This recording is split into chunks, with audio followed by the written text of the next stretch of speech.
Udah tahu belum? Salah satu persamaan mobil paling laris di Indonesia terutama low SUV adalah AT konvensional. Salah satunya adalah XL7 Alpha. Gue bakal kasih tahu 5 alasan kenapa mobil ini masih diminati di tahun 2026.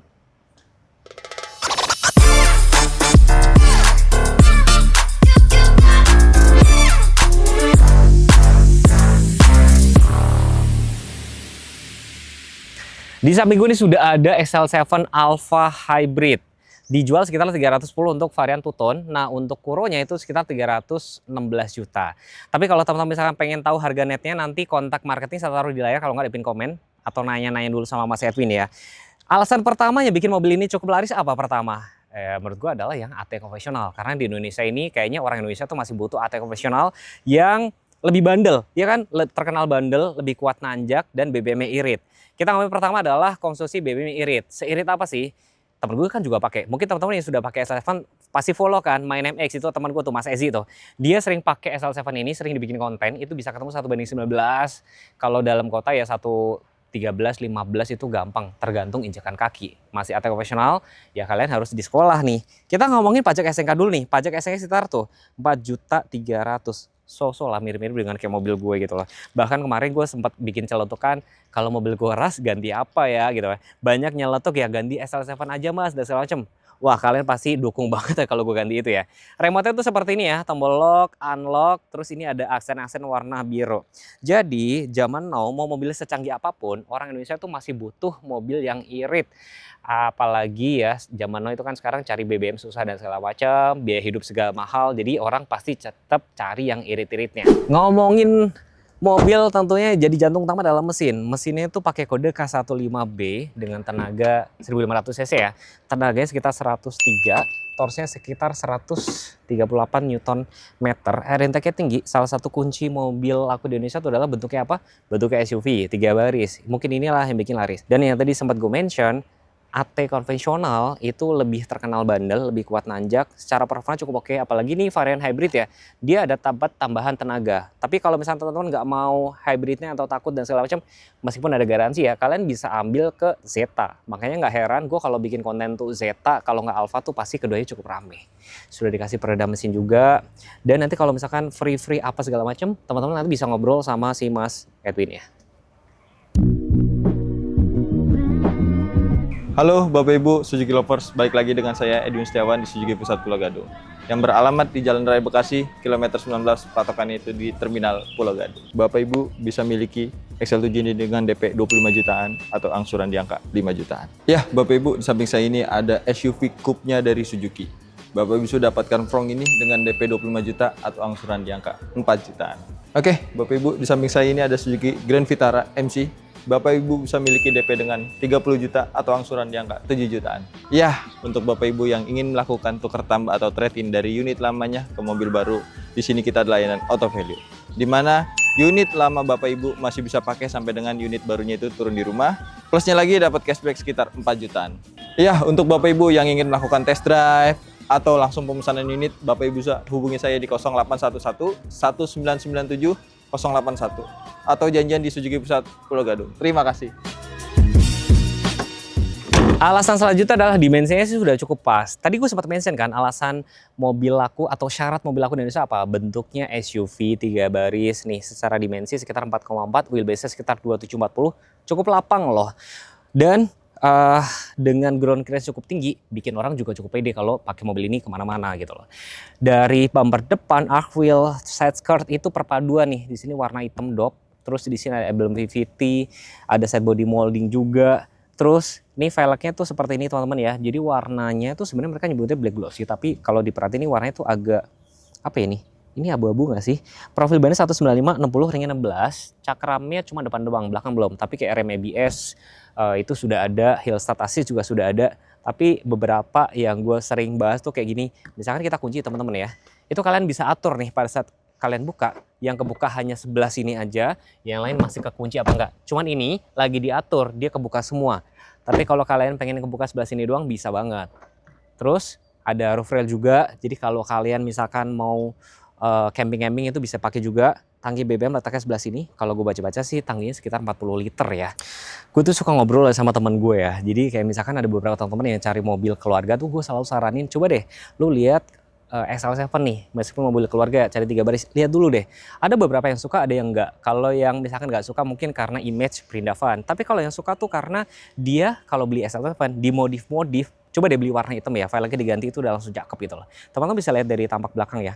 Itu tampak belakang memang nggak agak mirip banget dengan punya si R3 gitu loh. Tapi kalau kalian modif-modif langsung jadi cakep. Di sini ada emblem XL7 Alpha, Hybrid, defogger, spoiler. Kameranya kalian jangan bingung kalau ada 2 ya, karena dia ada smart mirror atau dashcam gampangnya.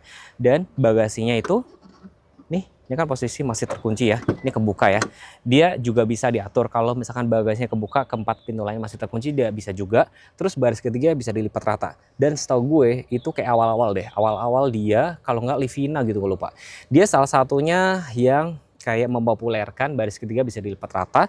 Dan di bagian sini bagasinya itu juga bisa ada tutupnya. Tutupnya itu kalau dibuka itu bisa diatur. Kalau misalkan kalian lagi bawa ikan misalkan atau yang barang basah itu bisa. Atau bisa buat simpan-simpan sepatu di sebelah sini. Di sini tempat dongkrak juga cukup rapi dan punya fungsi unik pada saat ditutup dia juga langsung ngunci. Jadi kalau misalkan kalian cari mobil keluarga sebenarnya tuh XL7 tuh boleh banget dipertimbangkan loh. Alasan selanjutnya adalah kenyamanan, ya kan? Kenyamanan dan keselamatan yang jadi satu menurut gua. Teman-teman perhatiin, ini aslinya joknya tuh nggak kayak gini teman-teman. Ini dibungkus. Gue pribadi ya, gue nggak terlalu suka dibungkus. Pertama kalau dibungkus kayak gini tuh jadi kayak mobil Grab nggak sih? Terus jadi kayak kurang rapi, kecuali kalian ganti joknya yang rapi sekalian. Dia nyaman banget. Terus ada juga cruise control. Gue ngebuktiin loh, waktu itu pakai expander cross pas pulang kampung, yang pakai itu expander cross kan gue pakai banget tuh cruise controlnya. Itu nggak tahu kenapa. Biasa tuh kalau gue sampai Jakarta tuh jam 6, jam 7 malam, itu jam 5 tuh sudah sampai Cikampek, itu cepat banget. Jadi berkendara juga lebih nyaman. Ini gue yakin ngebantu banget. Perlampuan sudah otomatis, terus udah ada manual leveling. Jadi semakin nyaman kan, nggak perlu khawatir kalau misalkan masuk gang sempit gitu ada orang suka lampunya ketinggian, ini kalian bisa atur. Idling stopnya itu kebantu banget dengan si teknologi hybrid. AC-nya semburan cukup lengkap guys. Jadi atas, bawah, defoggernya juga lengkap, defogger depan dan belakang. Jadi sering kan kalian kalau berkendara pas hujan itu sering berembun, ini bisa dihilangin. Terus AC-nya sudah otomatis. Terus kalau kalian naruh minuman di sini, ada blower AC. Mobilku nggak ada. Ini ada guys, ini ada. Terus Matic-nya PRN D2L. Kalau ada yang komen, Mas itu Matic-nya lemot. Ini ya, kalian jangan anteng nih tangan. Di sini tuh ada overdrive, kalian tinggal pencet. Jadi langsung ngacir. Setahu gue defaultnya tuh on, kalau kalian pencet tuh malah off. Lalu di sini konsolnya juga tuh. Jadi bisa dimaju mundurin. Rem tangan tarik manual gue nggak bisa bilang ini sebagai kelemahan. Ada beberapa orang yang suka rem tangan kayak gini. Terus sudah dilengkapi dengan dashcam. Jadi kalian beli ini tuh sudah dapat ini. Gitu loh. Ini juga ngerekam, cuma paling catatannya adalah kalian kalau misalkan mau download filenya itu agak susah, jadi kalian harus ambil memori. Lain-lain seperti kalian perhatiin adalah nih build quality dari sini ya. Cek dulu nih semuanya build quality-nya cukup oke apa enggak. Head unitnya sayangnya dia belum dilengkapi dengan Android atau Apple CarPlay, dia harus pakai namanya kayak mirroring gitu loh, tapi agak cukup ribet. Tapi tutorialnya sudah gue sering bikin. Dan di sini kalian kalau misalkan bosan-bosan, meskipun di sini meter kasarnya dia belum full sepenuhnya digital, kalian juga bisa atur warna mobilnya dan segala macam, warna tampilan di sini ya, sama untuk buka tutup kunci. Alasan selanjutnya adalah kita ngomongin kapasitas dan fleksibilitas, dalam artian gini loh teman-teman. Gue pribadi ya, gue pakai mobil 3 baris itu, baris ketiga tuh jarang banget gue pakai. Lebih sering gue lipet, tapi lipetnya tuh nggak rapi. Nah ini si XL7 itu baris ketiga kalau dilipet tuh rapi. Dan kalau fleksibilitas, mobil ini cocok dipakai harian buat gimana ya, buat antar jemput anak juga masih bisa, atau buat operasional tuh masih bisa. Terus dengan wheelbase 2,7 saat ini menurut gue ya, rata-rata mobil pada main di 27, even Stargazer, Expander gitu-gitu. Kayak ras gue tuh 2,6. Ini berasa lega banget. Makanya gue selalu bilang buat teman-teman kalau misalkan mau cari mobil wajib banget deh untuk test drive. Buat duduk juga cukup nyaman. Tuh jarak kepala cukup oke. Ini tadi posisi duduk gue kan nih, cukup lega banget. Paling catatannya adalah kayak misalnya di sini kalian harus beli car charger, terus headrestnya nih untuk penumpang baris kedua itu cuma ada 2 di sini, jadinya dipakai buat armrest tapi nggak ada cup holder. Tapi kayak misalnya kita blower AC juga sudah ada gitu loh. Udah sering banget gue bahas mobil ini, artinya gue mungkin nggak terlalu banyak ngomong, tapi mendingan abis ini gue bakal test drive muter biar gue bisa cerita lebih enak. Di sini ada beberapa tombol yang gue suka nih. Tombol cruise control tentunya sama tombol mute. Jadi kalau kalian lagi dengerin musik, tiba-tiba penumpang sebelah pengen ngomong, kalian tinggal pencet tombol mute. Beberapa mobil tuh nggak ada loh guys, beberapa ya. Nah, dengan teknologi hybrid ini kita bakal cobain. Ini di jalan konblok ya. Tapi dengan catatan mobil ini kan kilometernya sudah banyak banget ya teman-teman ya. Tentunya berbeda. Ini mobilnya tuh kilometernya sini tuh. Sudah 44.000, artinya sudah teruji apakah masih nyaman apa enggak. Oh beneran beda sih. Jadi pada saat kalian ngegas gitu, itu berasa dari teknologi hybridnya kok. Tapi jujur ya, gue tes ini tuh berasa cukup empuk. Cuman kemarin ada yang komen di YouTube gue tuh adalah, Mas saya baru beli SL7 kok agak keras ya. Mungkin kalian bisa jadi tekanan anginnya itu harus disesuaikan. Kalau diisi satu orang sama full penumpang kan pasti beda. Cek dulu ya tekanan anginnya kayak gitu. Kalau misalnya ada bermasalah kan tenang aja, itu ada garansi beberapa kilometer gitu misalkan. Suspensi berapa kilometer. Dan ini pada saat ngelewatin jalan yang agak rusak,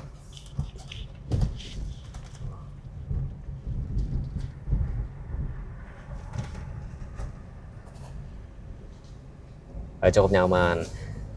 Teman-teman nanti mungkin bisa kepoin Instagram gue, kadang-kadang suka kayak bikin POV berkendara sama main MX itu kalau pengen tahu rasa berkendara seperti apa. Overall mobil ini itu nyaman, dipakai buat keluarga juga, nggak terlalu keras. Tapi modelnya secara model ya SUV, suspensi cenderung juga lebih keras, lebih stiff. Ini misalkan yang lewatin posisi tidur ya, tuh lebih bandel gitu loh. Nah sekarang overdrive-nya kita pencet sehingga di situ muncul OD off. Jadi kalau kalian berasa lemot SL7-nya, kalian pencet OD off. Ini bisa dipakai buat nyalip atau kayak misalnya buat nanjak-nanjak kayak gitu. Kaki gua nggak terlalu nginjek banyak-banyak, tapi secara berkendara ini cukup responsif. Nah, jadi gimana Mas Teguh kesimpulannya? Kesimpulannya gini teman-teman ya, mobil ini tuh cocok buat teman-teman yang cari mobil keluarga tapi pengen bergaya SUV. Tapi kalau misalkan mobil ini dipakai buat harian, misalkan buat berangkat kerja, antar jemput anak segala macam, oke nggak oke. Kalau kita ngomongin beberapa kelebihan mobil ini adalah pertama hybrid. Hybrid itu cukup lumayan nambah tenaga dan irit. Sempat kebentuk 1:19 kalau misalkan di luar kota atau perjalanan luar kota kayak gitu ya. Terus dengan beberapa fitur yang misalkan lampunya sudah otomatis, terus sudah dilengkapi dengan dashcam, mereka nyebutnya smart e-mirror, terus baris gear bisa dilipat rata kayak gitu. Paling catatannya adalah mobil ini belum dilengkapi dengan speed sync auto lock, itu doang yang kalian juga bisa tambah sendiri sih. Atau mungkin teman-teman yang sudah punya pengalaman sama SL7 boleh sharing di kolom komentar. Seperti biasa gue bakal ngobrol nih dengan Mas siapa nih Mas? Balik lagi dengan Edwin, Mas Teguh. Mas, ini pertanyaan gue penasaran aja sih. Siap. Kita ngomongin nih, SL7 Alpha sama yang Kuro itu beda harga OTR berapa sih? Selisihnya itu di angka 6 jutaan. Mas Teguh. Nah, menurut Mas nih sebelum gue nanya lebih panjang ya, kenapa lu masih seneng kita ngebahas ini SL7 biasa? Kan udah ada yang Kuro, kenapa gitu loh? Boleh tau nggak? Jujur untuk selisihnya itu di angka 10 juta. Setelah netnya ya. Oh netnya ya? Netnya. Tapi nggak boleh di-spill diskon di sini ya teman-teman, kita nggak boleh spill diskon. Nanti kalau diskon teman-teman bisa langsung tag kami. Jadi dengan selisih 10 juta setelah setelah net harga ya. Apakah dengan nilai 10 juta itu worth it gak sih sebenarnya? Sebetulnya kalau kita beli normal itu nggak bakal dapat Mas Teguh 10 juta. Oke, maksudnya kalau teman-teman beli yang Alpha ini ditambah-tambahin diserupain Kuro 10 juta itu nggak cukup? Oke, Mas Teguh. Tapi gue cuma ngomong satu deh. Kalau yang bikin orang pernah nggak nemuin yang orang mau beli ras nggak jadi terus beli ini, terus alasannya kenapa gitu? Oke, pertama masih konvensional. Perawatannya itu lebih murah, lebih mudah, Mas Teguh. Itu yang lebih utama. Kedua dari segi nyaman. Emang SL7 udah, ya Mas Teguh bisa jelasin sendiri lah ya. Gitu, nyaman sih lumayan dapat. Oke, jadi ada beberapa orang yang memang mau beli ras tuh memang compare sama ini gitu ya? Betul, betul banget. Nah, kalau teman-teman setuju nggak? Setuju nggak kalau gue ganti SL7 nggak? Nggak ya, gue nggak mau gimmick ya. Tapi kalau misalkan ini kayaknya masih sama-sama aja. Tapi nggak tahu, kita lihat nanti respon penonton seperti apa. Pas gue cuma satu, kalau misalnya teman-teman sekarang masih bingung, harus apa nih Mas? Wajib test drive, Mas Teguh. Mau di rumah, mau di kantor, atau dimanapun kita bawain mobil test drive. Yes, dan kalau misalkan teman-teman nih komen di sini lama dan segala macam, bisa follow Instagram kami berdua. Itu lebih lebih aktif di situ. Betul. Nanti kalau test drive bisa langsung datang ke Suzuki Pulau Gado. Terima kasih sudah menonton, dan next pengen buat video apa tinggal komen aja. Bye bye. Thank you.